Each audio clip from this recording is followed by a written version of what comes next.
out and to get settled in. Yes. Do you remember what happened last time during our wrap up last year? No, what? You choked. This coughing spell. And then we decided to leave it in because it was so funny. I totally forgot that. Yeah. Oh, man. Yeah. A lot of good times. A lot of good times on the podcast. I'm so proud of us. I know, me too. This is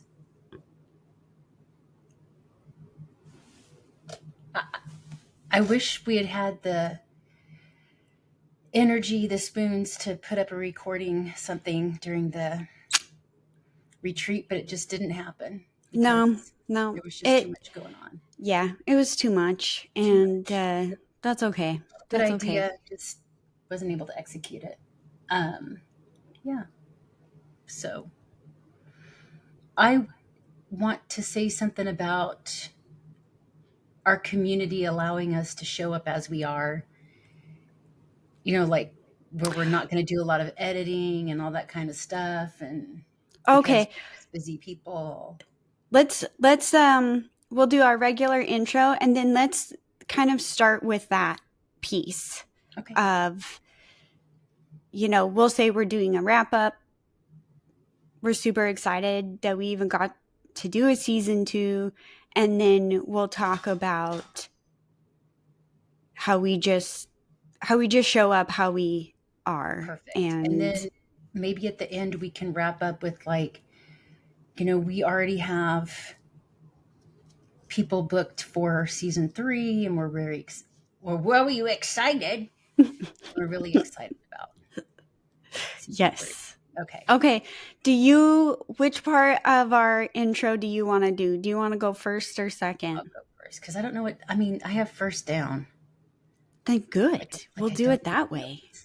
Do you want to do the intro? No, you. Okay. You do. Welcome to podcast. I'm Heather, and then I'll say I'm Kerissa. So that's what we'll. All right. I'm going to mark the clip when we get started. Okay, so I'm going to mark, and so I know where to. Here we go. Hello, and welcome to Journeys with PDA Coffee Chat Podcast. I'm Heather. And I'm Kerissa. And today we're really excited to be doing our season 2 wrap-up episode. Wow. What a season. Season 2.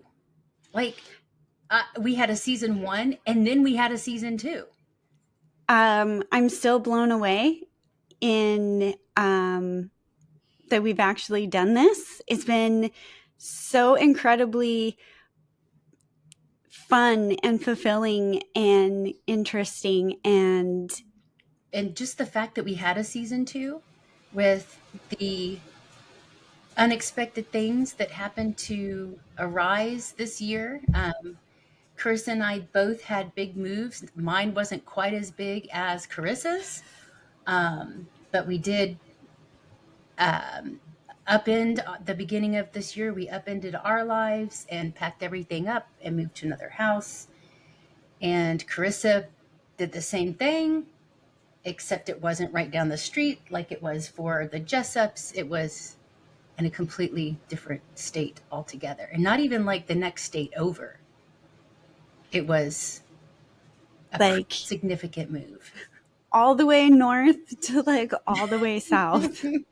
And, but so amazing that with all the things going on in our lives, and we both have PDAs and families and moved houses, that we still got to do the podcast. Mm-hmm. And I think one of my favorite things about the podcast is, first and foremost, getting to be with you. Yes, is my favorite. Mm-hmm. We always have so much fun no matter what we're talking about. But then we met some really, really incredible people. Right.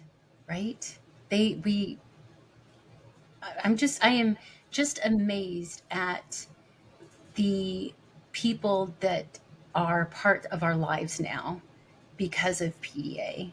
And we would not have, I wouldn't have you in my life. I wouldn't have our other team member in my life, but just the professionals that have included themselves, have tucked themselves very nicely into our community as well. It's just been really, really nice.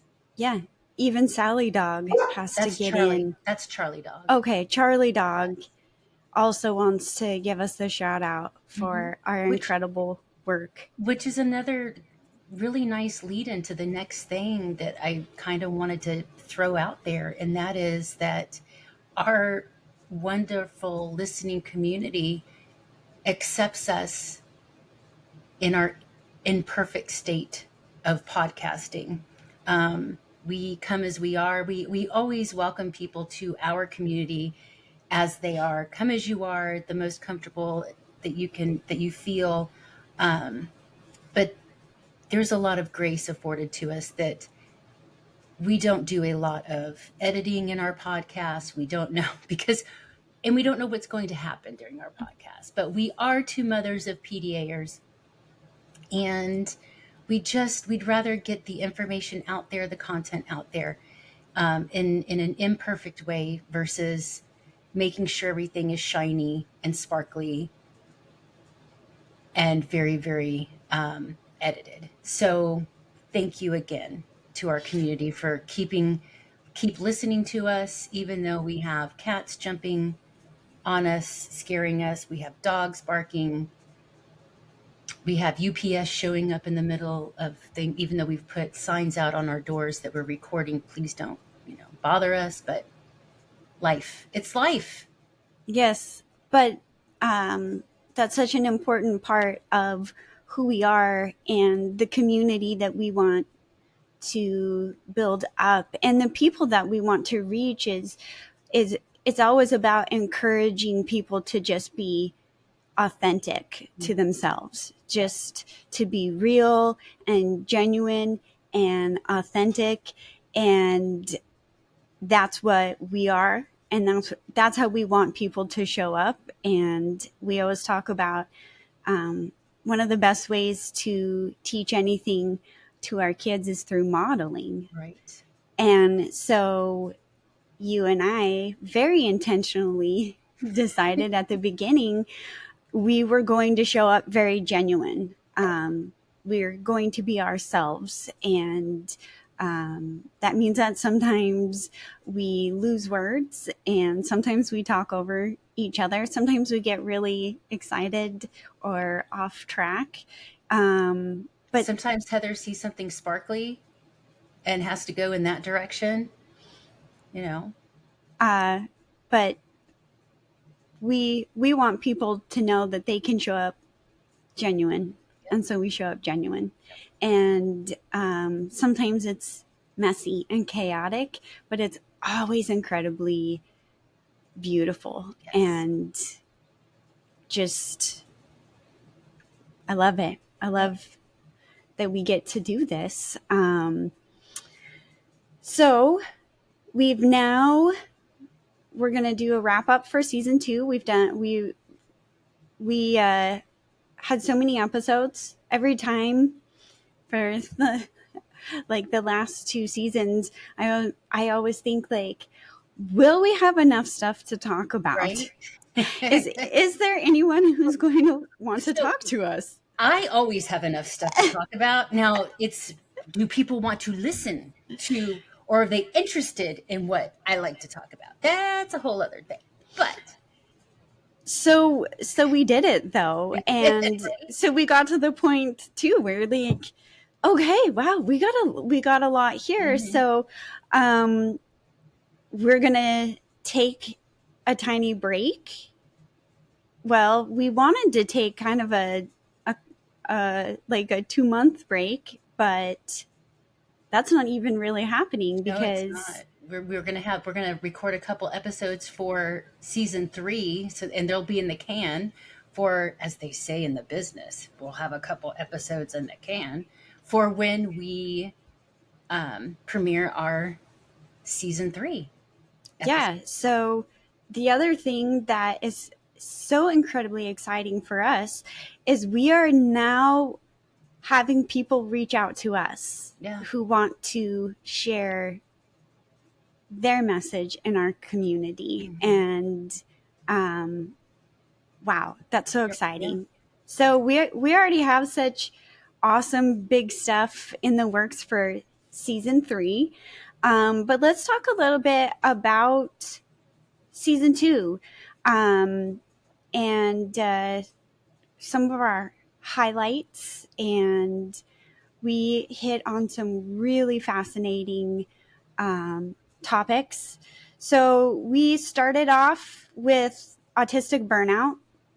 Yep. And we felt that was really important to start our season. And even in Journeys with PDA, we started off our year really digging into what autistic burnout is and why it's so important to understand what it is and what the ramifications are and how to support somebody through autistic burnout. It looks a lot like depression. It can certainly happen in conjunction with depression. But when we've said this many, many times, but when we have a family come to us and they are in crisis, the majority of those families who are supporting a PDAer, their PDAer is in autistic burnout.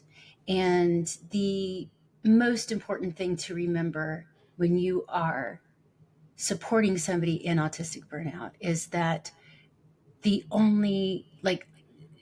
number one factor in helping them through autistic burnout is just allowing them deep, deep rest. Yes. Deep rest. Yes. Which is quite a bit different than someone in a depressive episode where it's like, all right, let's get you up, let's get you moving, let's get you going. Burnout really does need rest. And I think also an important thing to really grasp onto in that rest is not only sleep. Right. And so rest can be binge watching YouTube or gaming or, there's different ways that our mind and our body can rest. And so I feel like that's such an important distinction. Right. And, so I had a thought and then Charlie started barking again and now it's gone. Yeah, well, I know what I wanted to say.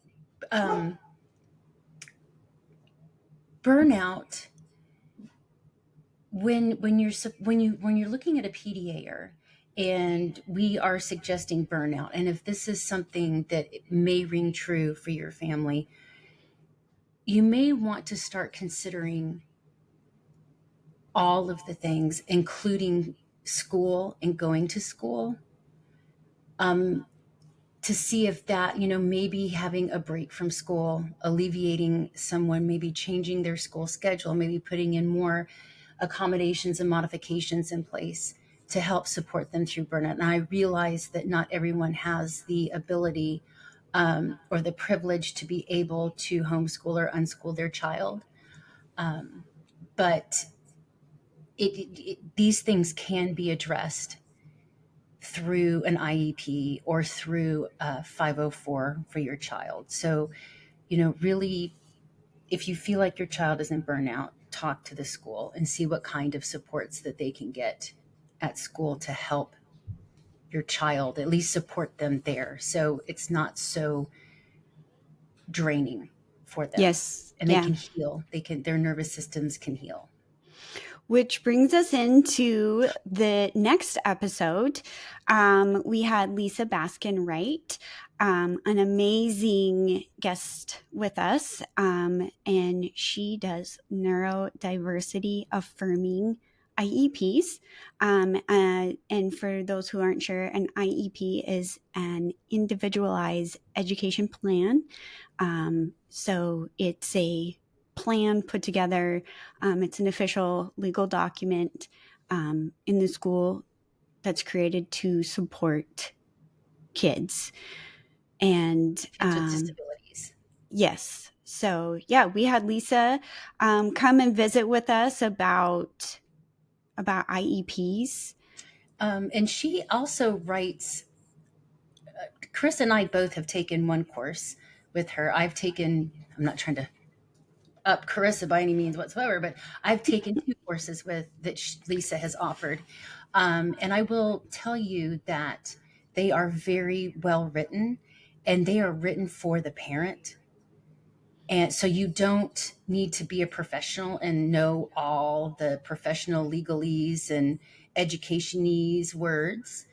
They're very, very parent friendly if you would like to go over to her website and check out her courses. But, you know, Lisa really taught me how to, as a former special education teacher who's written hundreds of IEPs, really dig into what the school's reporting and reports are telling parents and what they're showing about the student, but then also help the school see how what they're seeing needs to be supported in a neurodivergent friendly way.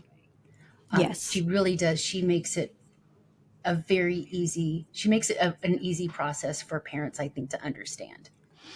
Yes, she is very much helping parents to be their own IEP advocate, Right. and teaching parents questions to ask, how to stay calm, and just like how to walk through the process, because it is really Right. complicated. And Chris and I have both been able to take what we've learned from Lisa into the IEP meetings when we are supporting families through these processes. So we are very, very thankful for the information that we have learned from Lisa. Yes. So after that, we talked about autistic inertia. And this is one of my most favorite topics. It fascinates me. And as an autistic person, I see it very much like how it influences my life.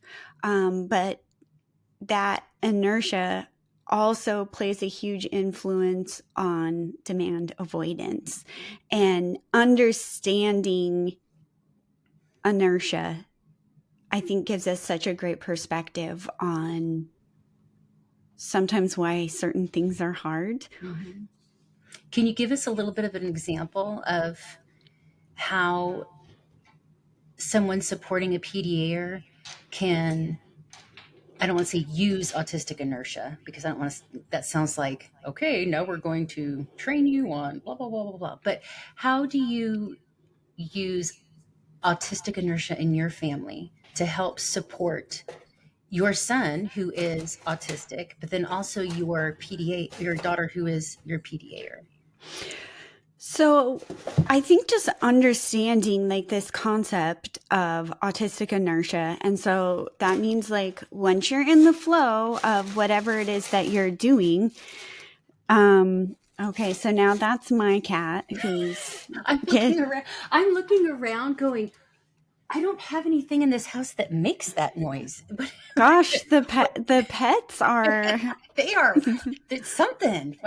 Are there solar flares going on? I don't know if it's a full moon. I don't think it is, but I'm down there, doggos and kiddos or kiddos. yes. So inertia is, it's the idea that once you're sort of in motion, you stay in that motion, or you stay in that flow, or in that path.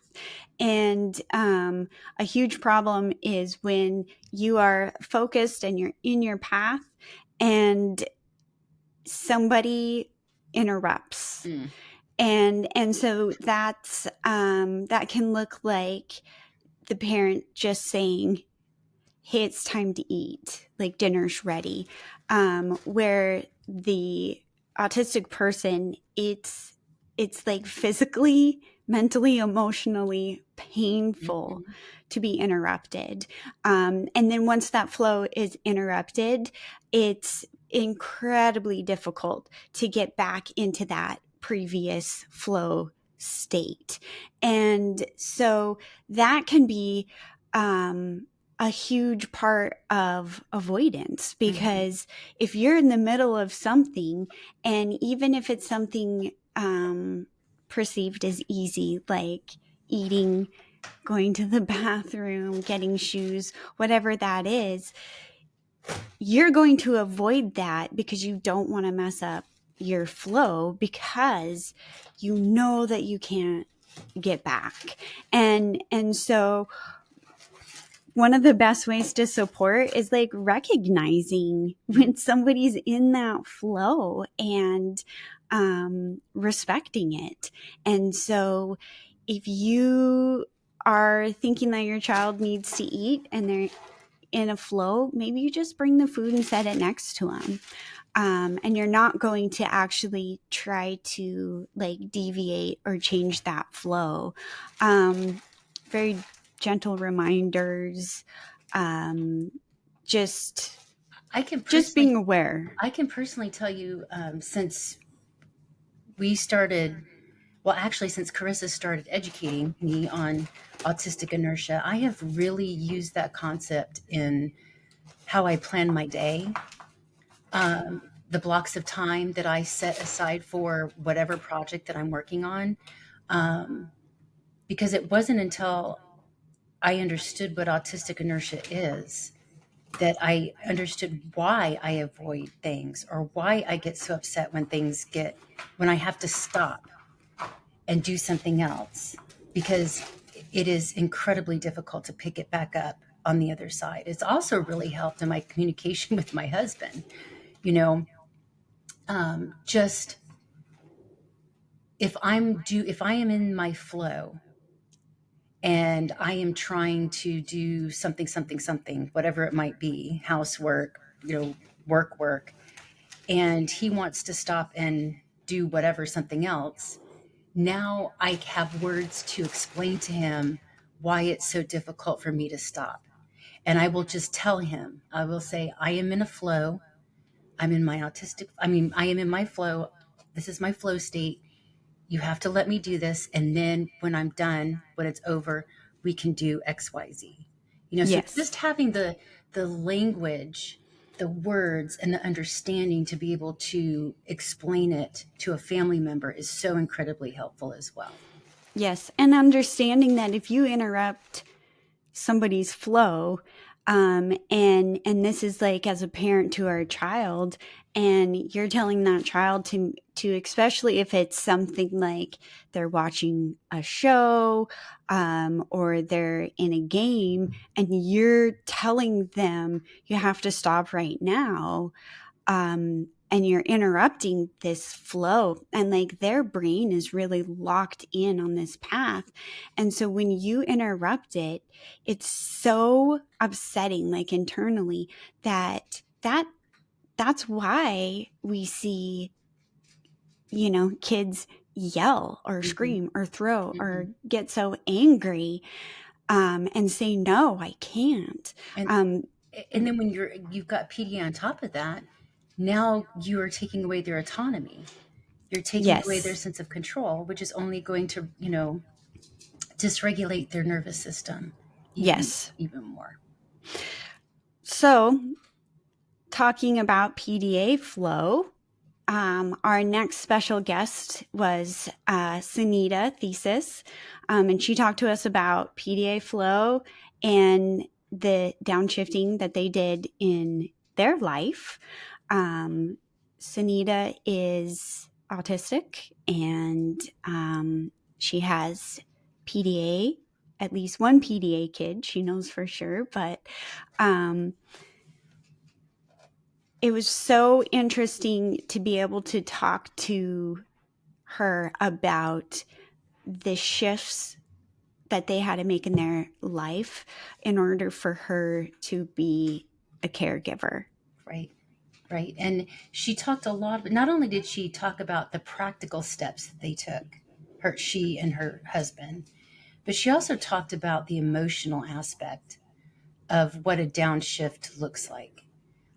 She has said over and over again that she wanted to be, in on Fortune's magazine's 40 under 40, that had been her drive her entire life. She was very career driven and really had to explore emotionally for her what it meant to pull back on the career she thought she was going to have and the career that she has now.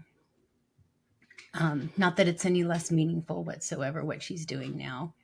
It's just a hard realization that things are going to look different. Things are different.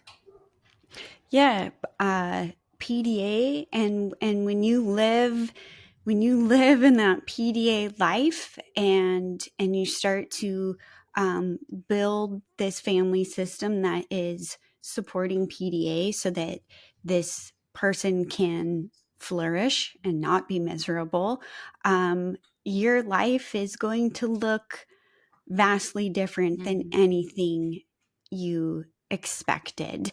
And so she talks a lot about like what goes on when you have to shift over to be a caregiver, and that becomes your focus. And there's a lot of grieving that has to go on when our life doesn't really take on what we expected it would be like.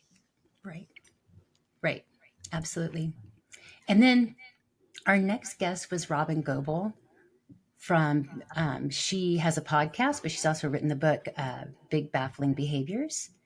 And even though Robin, her background is in childhood trauma and supporting different types of attachment disorders, because it's all trauma based, all of her experience is trauma based, it's still very, very relevant to supporting PDAers. Yes, because her focus isn't on necessarily the behavior. Mm-hmm. The focus is on why. What is going on in this child or this person that is causing the big baffling behaviors. Mm-hmm. And often with PDAers, they are very big baffling behaviors. And so what she does is goes back to why is this going on? And she's very much about connection. And if you've ever spent 2 seconds with Heather and I, you'll know that one of the top most important things about supporting PDA is focusing on connection. It's not discipline. It's not rewards. It's all It's about. not Authority. No, it is. It can't be about authority, not with PDA. No, it's all about connection. And so just her focus and her work on connection as a way to understand behaviors is it's just incredible. And she's very parent friendly. That her body of work is written to the parent. Right. And it's very digestible. That's you can understand it. You can understand it. You don't have to be a psychiatry or sociology, or not sociology, psychology. My goodness. See, those words. We told you at the beginning, we lose the words. Yes. You don't have to be a major in any type of mental health field to be able to pick up her books and her content and be able to understand it and then go with it. It's very practical. Yes. Okay, so next up was, is this autism? Is this autism? Is it? We had Donna Henderson, or Dr. Donna Henderson, on talking about her book, Is This Autism? Um, and we found her. One of our other colleagues was listening to a podcast and said, I really think you need to check out this book. And we looked at the book, I bought the book, and I went, you know what? I think I'm going to reach out and see if by chance this wonderful author would talk to us. And she did. Um, Dr. Henderson has been a clinical diagnostician for many years, and she has really been able to pinpoint and align atypical autism and the how to, what the characteristics are, because they don't.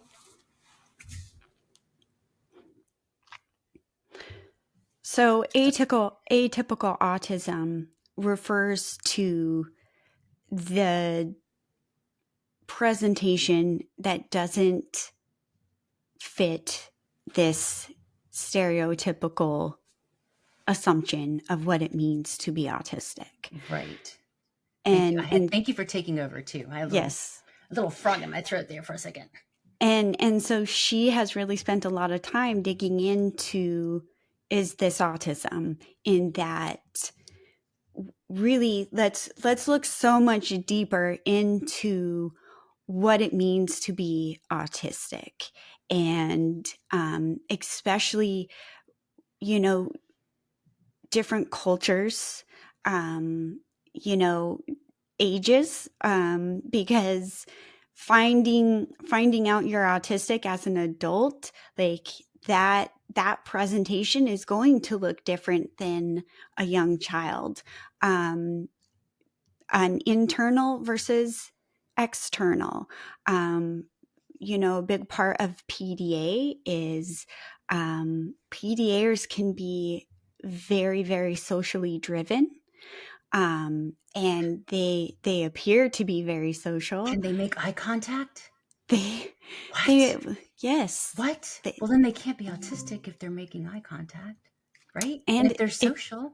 And if they're talking to the kids on the playground. No, they're not. They can't. I'm saying this so sarcastically, everybody, just in case I need to put that disclaimer in there.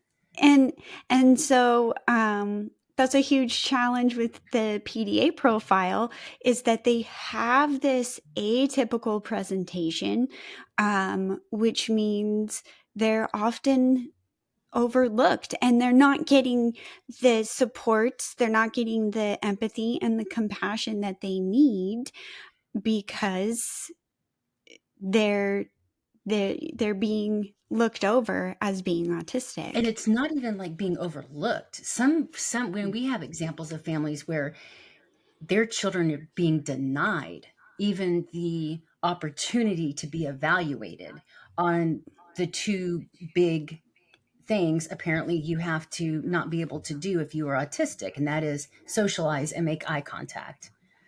So, Dr. Henderson's book really breaks down what it also can look like. Yes. And she has a co-author, and we have her co-author on the lineup for season 3. And so I'm excited to be able to dig into that a bunch more, and really look forward to that. So that's a little season 3 spoiler for you. Teaser. Yeah. Teaser for our community there. So we also got to talk to Claire Truman about PDA and education. That was such a special privilege to be able to talk to her, because she's located in the UK. And so we had to battle like major scheduling differences and internet connection and so many things. And she's such a delight, and her insight on education is phenomenal. It is absolutely phenomenal. And Claire has been a friend of Journeys with PDA for many years. When I saw that her book came out, I immediately I emailed her and asked her, if, hey, can we do a Facebook Live with her? It started off with that, but she presented at our very first conference that we had in St. Louis via Zoom.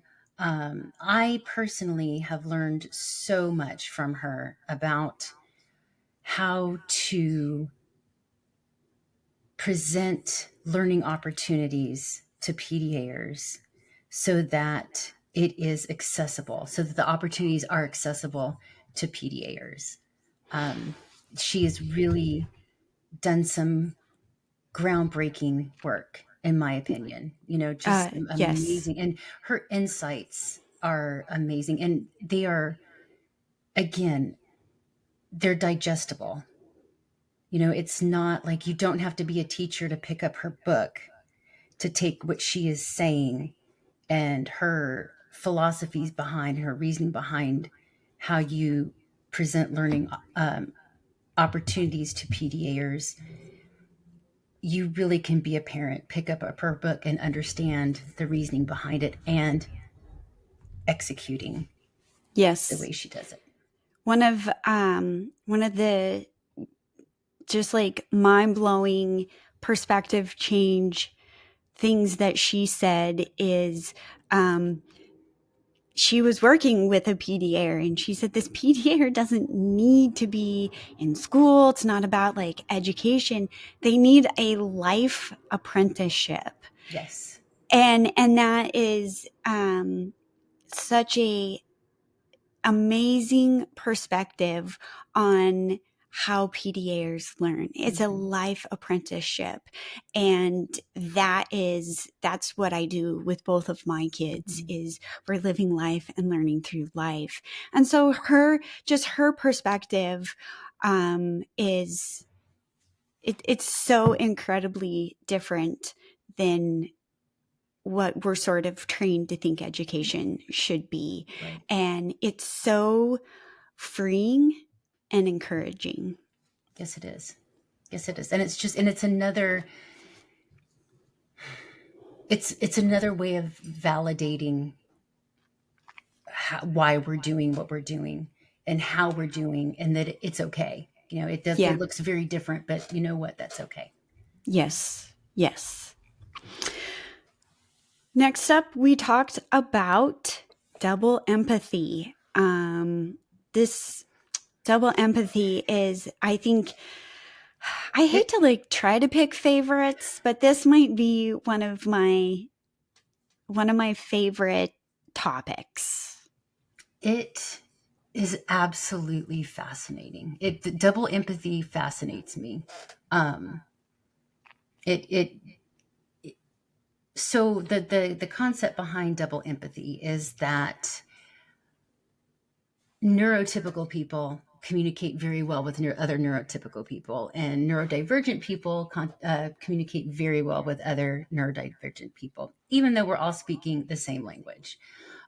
What happens is when neurodivergent people and neurotypical people communicate, the message gets muddied.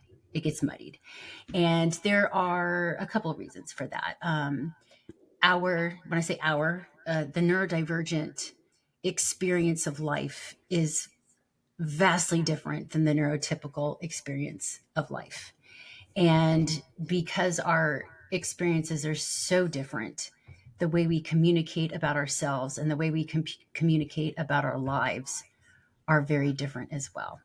And one of the examples or two of the examples I use very often when I start talking about double empathy is, if you remember, several years ago, I think it was 2016, there was the dress that they quote unquote broke the internet, where it was a picture of a and I know this for a fact because because my autistic brain went in and had to, it was a blue and black dress. Like the dress that started it all was blue and black.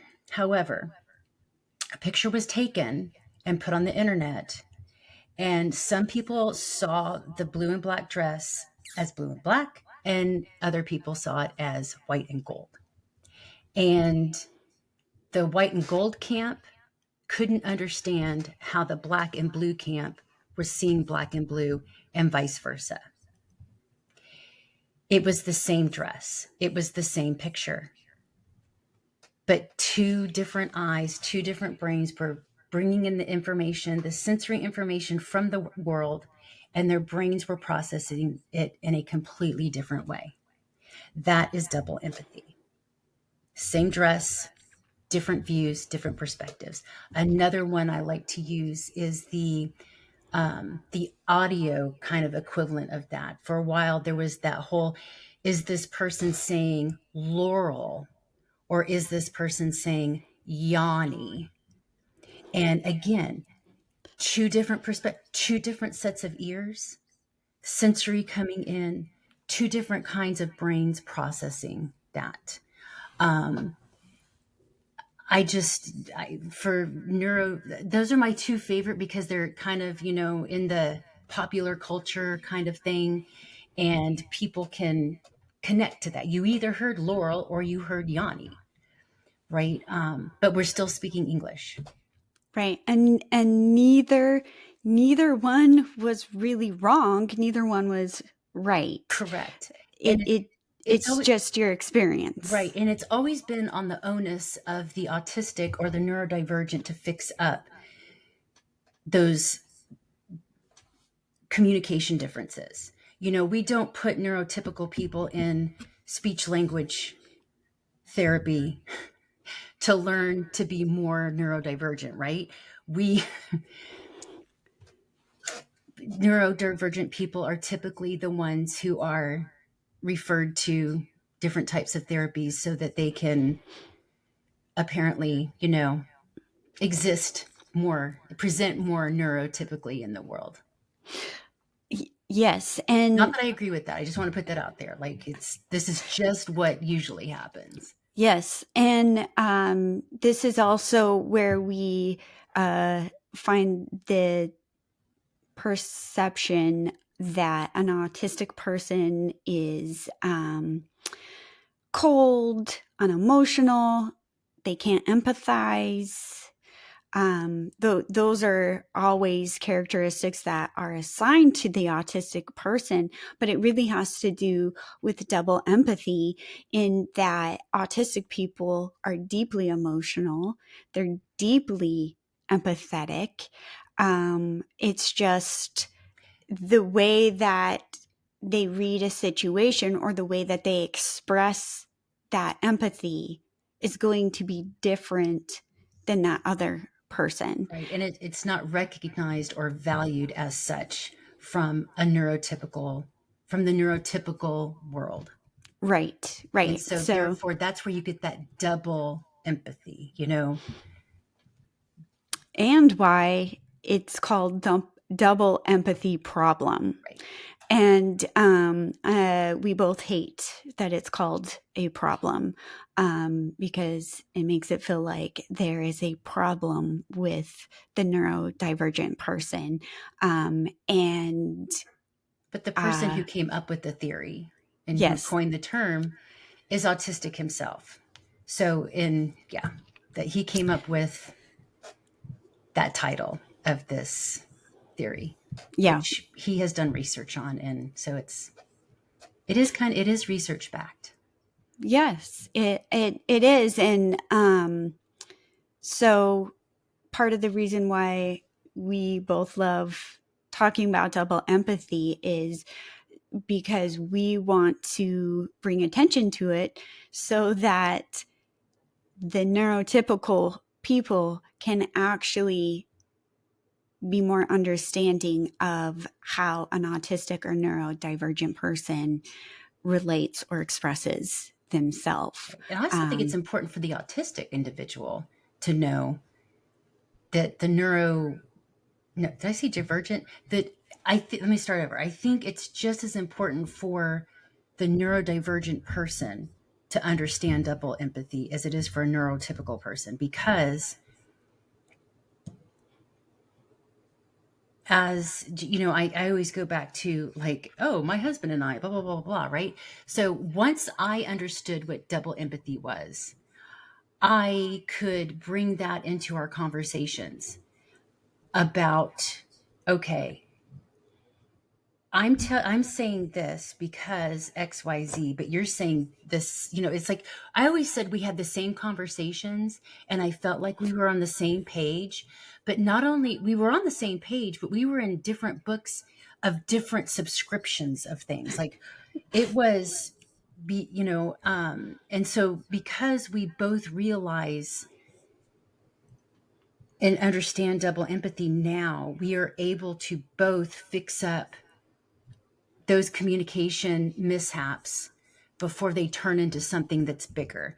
And it's not, and Yes. it's in our instance, it's not like we always say it's usually on the onus of the autistic person to fix these my husband's worked really hard as well. He's neurotypical to kind of understand, see where those communications or breakdowns are happening and fix them as well on his end so things don't get so drastically off course. Right, right.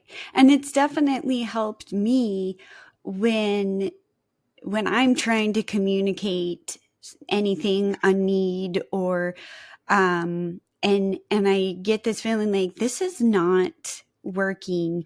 It helps me to be able to pause and go, okay, I think that something got skewed. Let's backtrack and sort through.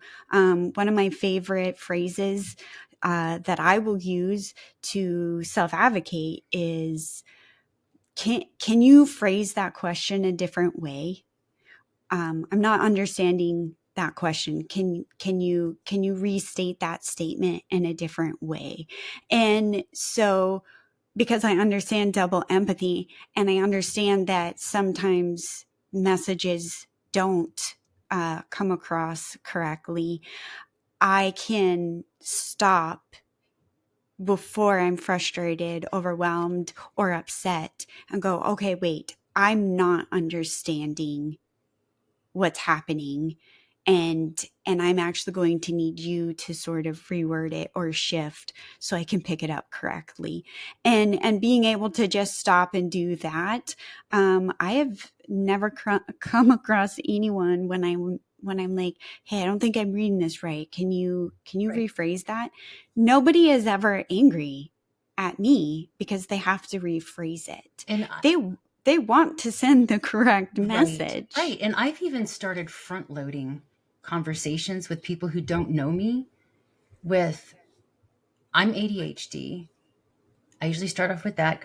I'm technically not diagnosed autistic. However, I mean, it's been peer reviewed. Yes, peer My autism reviewed. has been peer reviewed.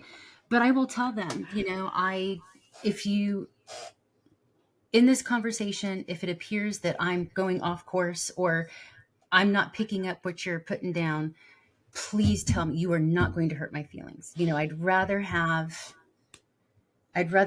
to work less hard in having a conversation with somebody than have to go back and try to relive the conversation in my head to see where I may or may not have understood or not understood something. So Right, I'm trying to right. normalize it a little bit because I don't care what people think about me. You know what I mean? But if maybe the language starts getting out there and people can just front load, hey, I have communication differences.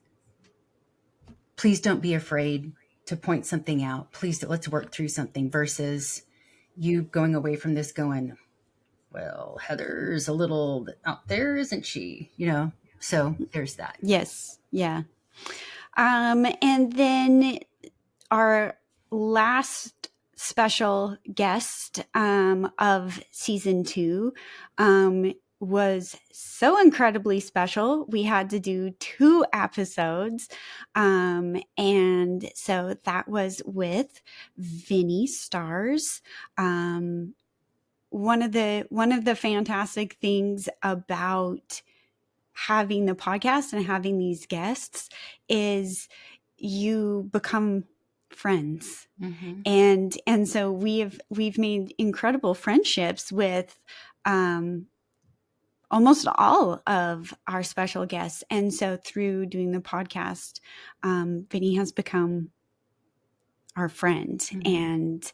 And so she is autistic and PDA.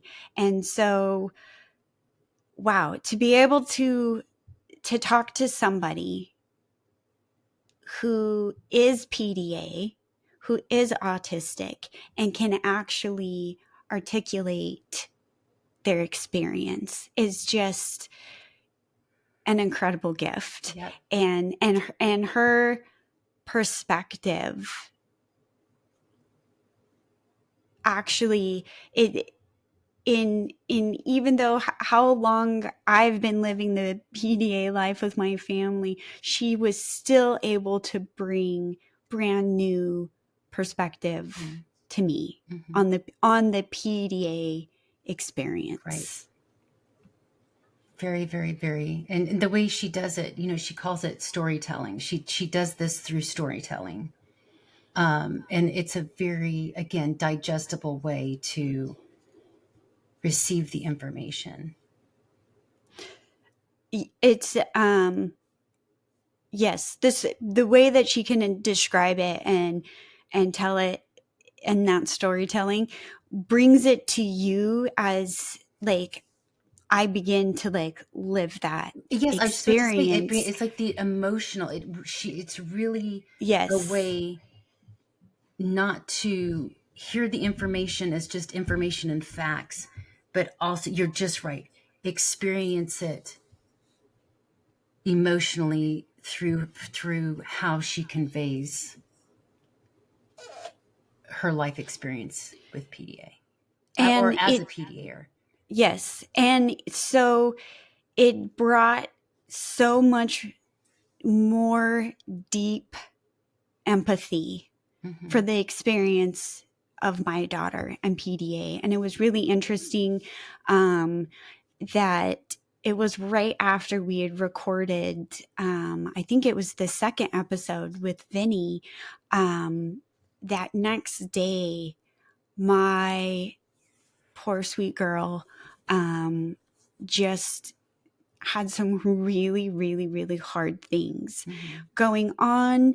And just like that perspective that Vinny had given me completely shifted how I viewed the experience of my daughter and how I was able to meet my daughter in that place. And a big part of that is when a PDA is disconnected from pieces in their world and they can't find those pieces and they don't know where to fit. And it comes out very angry, and it can come out very aggressive and frustrated. But to be able to look at this person in they're experiencing such a deep disconnect and that deep fear and that lack of understanding. And my daughter didn't need me to fix anything. She didn't even need me to find pieces and put pieces in place, but she needed me to be with her as she searched through to find those pieces, and she needed to put them into place, but she needed a safe, gentle place while she searched it out.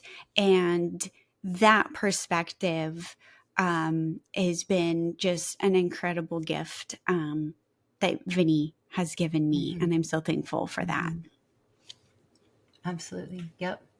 And then our second to the last episode was autism as a dynamic disability, or autism is a dynamic disability.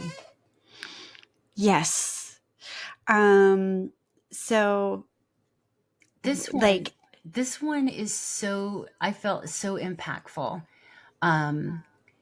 because autism is not only dynamic, but it's invisible. And it is not something that is linear by any means whatsoever. So we talk a lot about spoon theory in the autism community, the neurodivergent community, and that's one of the things that gets wrapped up in dynamic disability.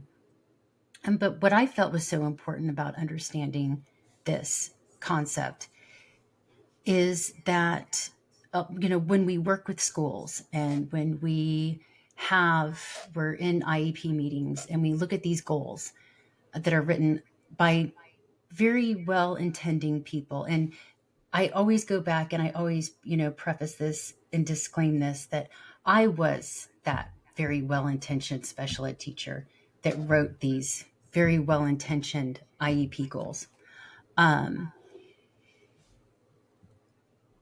Having things like fading supports on an IEP, having things written like, or when the comments come up in, well, we've got to get them ready for the real world, or, where the data is just not showing any kind of where they're meeting this goal. Autism is not linear, and everything really, a progression for an autistic, it really, or even just moving through the world, depends on so many factors. It depends on their executive functioning. It depends on how much energy, how many spoons they have for a given task. Maybe if, on one day when somebody is coming into school, they have had, they have a drawer full of spoons that they are able to use for all of their tasks at school that day. And it's beautiful. And the data is showing it's wonderful. They are making progress.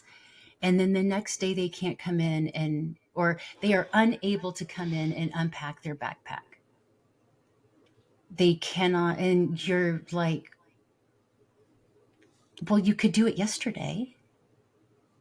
You could do it yesterday. Why? What's the problem? Well, it took all their spoons yesterday to be able to do all of that stuff, and then maybe the night before they couldn't sleep. There's just so many different reasons for that spiky profile when you were looking at quote unquote data for an autistic person. And it doesn't make them any less capable of being able to unpack their backpack or meet XYZ expectations at school. It just means that on any given day, they might not have the spoons to be able to do it. And I think being able to have that kind of language when speaking to a school is really, really important.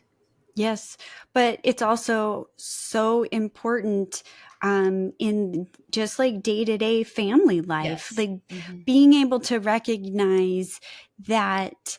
A great example in our house is, you know, one of my kids might be able to show up in the kitchen. They're going to make themselves whatever meal their preferred food is. They're going to do it 100% independently. They're going to pick up, clean up, they're going to eat, and go back to whatever it is that they're doing. And they might do that, day after day.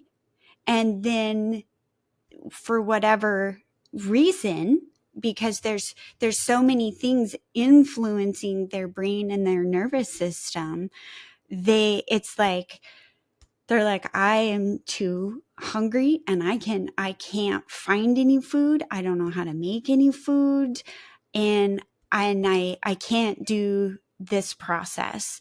And by understanding that, okay, this is not actually regression in skills, Right. And yes, I know that you've been able to do this before, but I fully accept that you cannot do it right now. And so, okay, I'm going to help. So that might mean I make all of it. Mm-hmm. Maybe I do the whole thing for them. Or maybe they just need the first 2 steps to be able to get going. Maybe they could make the food, but they can't pick up after. So understanding that it shifts from day to day. Another great example is, so my daughter absolutely loves church, and we have several services. She wants to help in every service. Mm-hmm. So she gets up at 6 a.m. They are out of the house by 6:30. And then she is not back until probably 3 p.m. And she will go all day long. And just, she can do all kinds of things. And she's talking to people, and she's creative, and she's connecting, and she's also following directions. And, there's structure, and there's so many demands, and she will do all of those things because she values it. She wants it. It's hers. I don't make her do that. Mm-hmm. And then on Monday, she will probably sleep until 3 in the afternoon. And then when she does get up, probably needs some help getting food. That is that dynamicness of, yeah, she did a million incredible things. But when Monday rolls around, she is worn out, mentally, physically. And so she is not able to do Monday what she was doing on Sunday.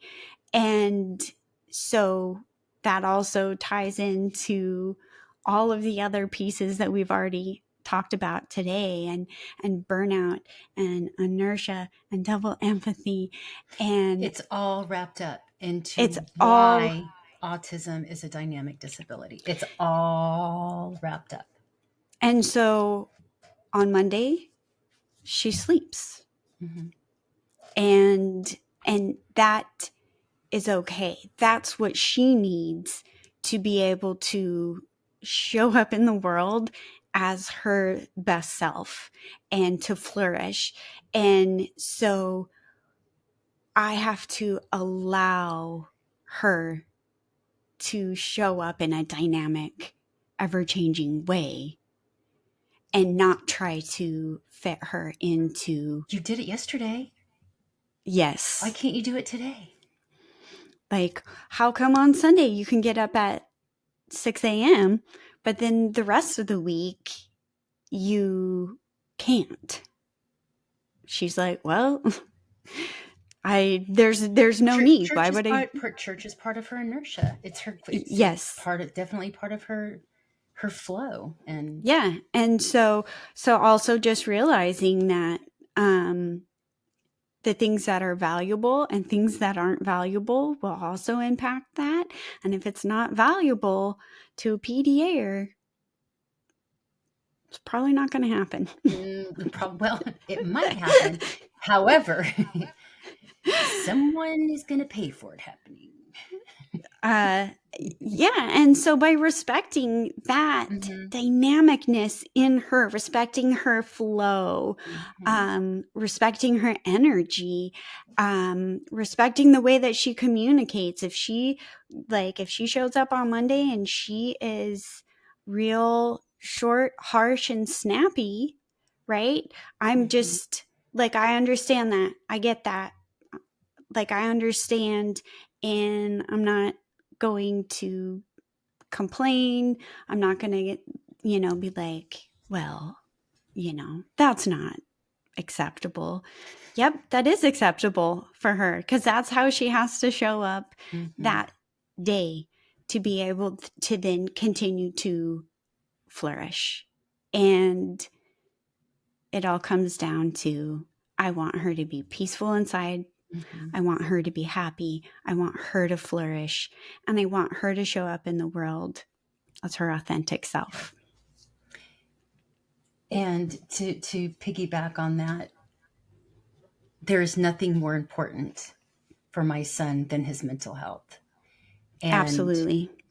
when you recognize these things, when you recognize that this is a dynamic disability, supporting and understanding ultimately will lead to a healthier mental state for my son. Yeah. And that's above, Yes. that has been a goal that we have had in our family for several years now, where mental health takes precedent above anything else. Yep, absolutely. That's our number one. Mm-hmm. For my children to be peaceful inside themselves, Mm-hmm. to have positive mental health, to have a positive, authentic self-identity, where they get to be themselves and there is no shame in that. And I don't want to change them or alter them. I want to help them to just flourish in exactly who they are and who they want to be in whatever dynamic way that is. Absolutely. I can't imagine, like, I feel like that's a mic drop right there. Yes. Like, that's Yep. that's it. That's all we want. Mm-hmm. So thank you, Heather, Thank you, for Kerissa. partnering with me to bring all of these Look at incredible this, right? I mean, information. we're just two moms that showed up, and now we have this podcast, and season 2 over, in the can. We did it. We did it. If you would like more information on pathological demand avoidance, you can check out our website at journeyswithpda.com. We are on Facebook. We are also on Instagram. Yeah, that's it. All right. So, you can also email us at journeyswithpda@gmail.com. yes. All right. So we're incredibly grateful for all of you that listen and support our podcast. And don't forget to put it on automatic download. Automatic download. Okay, that's the theme song. I just made it up. I love it. All right. Bye, everybody.